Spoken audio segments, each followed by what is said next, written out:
আজকে আমি আপনাদের বলবো ইয়াসিন সাহেবের ছোট মেয়ে প্রিয়া পুতুলের মতো মেয়েটি যেন বাতাসের আগে আগে দৌড়ে বেড়ায়, বড় বড় চোখ দিয়ে তাকিয়ে তাকিয়ে দেখে নদীর ঢেউ আর নদীর ওপারের দূরের গ্রাম।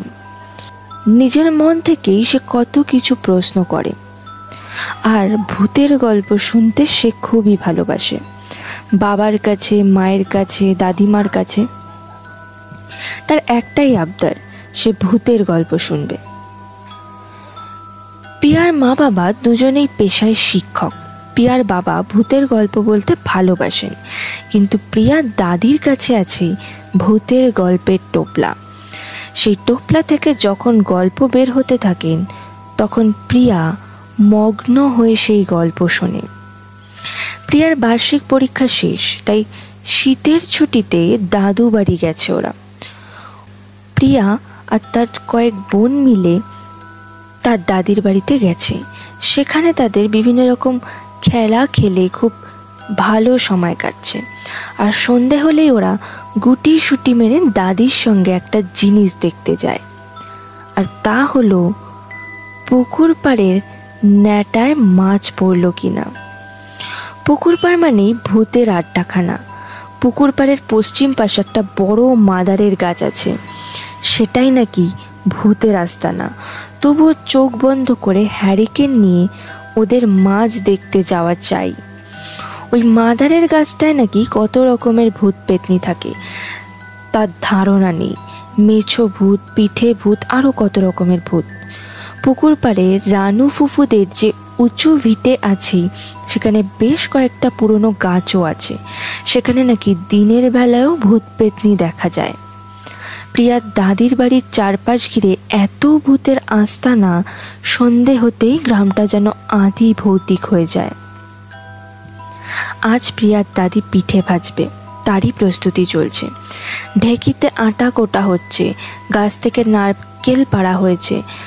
দাদা মিয়া দাঁড়িয়াপুরের হাট থেকে নতুন আখের গুড় এনেছে। পিঠা বানানো মানে যেন এক মহা উৎসব। এই গ্রামে সন্ধ্যার পর কেউ মাছ ভাজে না। এখানে নাকি মেছো ভূতের খুব উৎপাত। কেউ মাছ ভাজতে গেলেই নাকি সুযোগ বুঝে মেছো ভূতের বউ ভাজা মাছ চুরি করে আনবেই। তাই রাতের বেলা কেউই মাছ ভাজে না। প্রিয়ার দিদা আবার খুব সাহসী। সবাই বলে তার সঙ্গে নাকি ভূত পেতনিদের যোগাযোগ আছে। প্রিয়ার দাদির ক্ষতি করে না তারা। প্রিয়ার দাদি অবশ্য রাতের বেলায় ওদের নাম মুখে আনেন না, ছদ্মনামে ডাকেন। দাদিকে এ ব্যাপারে জিজ্ঞাসা করলে খালি মুচকি মুচকি হাসেন। প্রিয়ার দাদি যেদিন পিঠা ভাজেন, অনেকগুলো পিঠা একসাথে ভাজেন তিনি।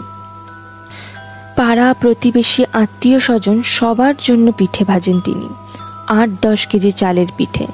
তাই সব কাজ শেষ করে সবাইকে রাতের খাবার দাবার খাইয়ে তারপর পিঠা ভাজতে বসেন অনেক রাতে। এরপর পিঠে ভাজতে ভাজতে সকাল হয়ে যায়। রান্নাঘরের চালে টপ টপ করে শিশির পড়তে থাকে, আর তালে তালে দাদিমা পিঠে ভাজেন। সবাই বলে প্রিয়ার দাদি নাকি ভূত পেতনিদেরও পিঠা খেতে দেন, তাই তাদের জন্য পিঠে ভাজেন। কেউ কেউ বলে প্রিয়ার দাদিমার শাশুড়ি নাকি এক পেতনির সঙ্গে খুব খারাপ ব্যবহার করেছিল, তাই পেতনি অভিশাপ দিয়েছিল। সেই অভিশাপ কাটানোর জন্যই নাকি প্রিয়ার দাদি ভূত পেতনিদের সঙ্গে বন্ধুত্ব গড়ে তুলেছেন। প্রিয়ার দাদি পিঠে ভেজে চলেছেন, আর তাকে সাহায্য করছেন শেফালির মা।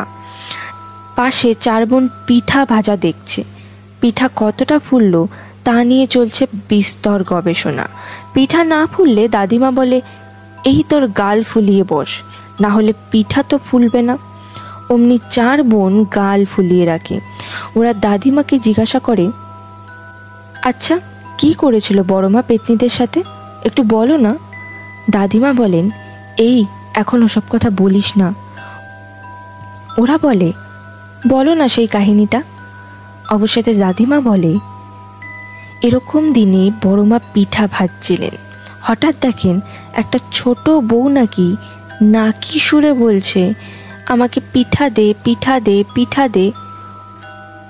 অমনি বড়মা পিঠে ভাজার সেই গরম তেল ওই বউটার হাতে ঢেলে দিয়েছিল।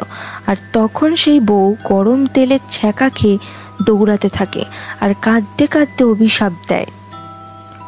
ওটা আসলে বউ ছিল না, ছিল মাদার গাছের পেতনি।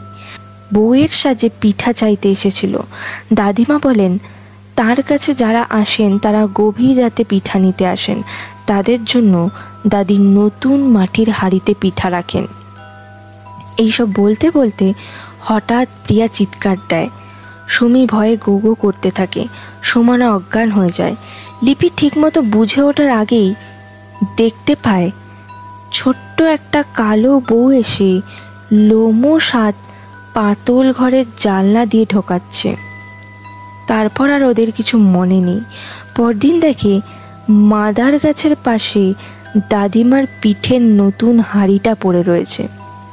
সেই থেকে ওরা আর পুকুর ঘাটে যায় না। এই ছিল আমার আজকের গল্প। গল্পটা কেমন লাগলো প্লিজ কমেন্ট করে জানাবেন।